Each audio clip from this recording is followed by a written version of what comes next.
এমন অপরাধ করেছি আপনার হাবিব সে আমার আর মুখ দেখছে না।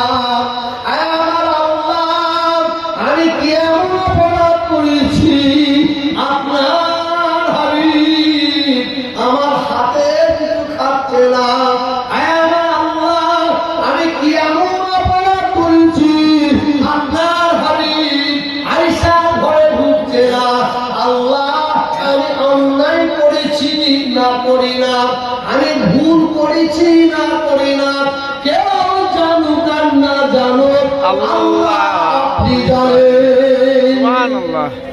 রাব্বুল আলামিন আল্লাহ তাআলা রাব্বুল আলামিন আল্লাহ তাআলা আওয়াজ দিয়ে দিলেন, আয় আমার হাবিব, আয় আমার বন্ধু, আয় আমার দোস্ত, আমার মখলুক তারা ঘুমিয়ে পড়ে।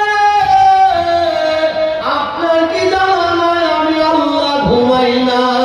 আয় আমার হাবিব, আয় আমার দোস্ত, আয় আমার বন্ধু, যান যান যান চলে যান।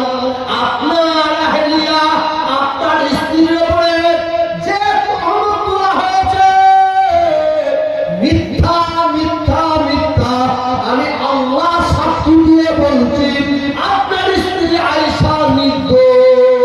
সুবহানাল্লাহ।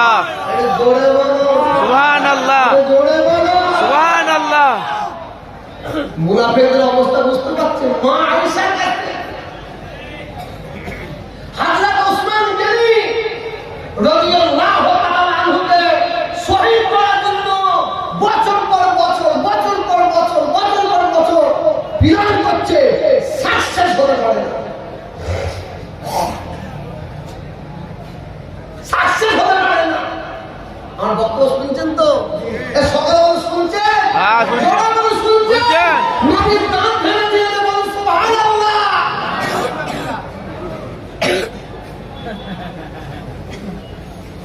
নবীর দাঁত দিয়ে ভেঙে সুবহানাল্লাহ। এটা আপনাদের দোষ নেই, দোষটা আমার। সঙ্গে সঙ্গে ছোট হুজুর বলতেন নিম হেকি খাতরাই জান, নিম হেকি খাতরাই জান, আর নিম মুল্লা খাতরাই ইমান।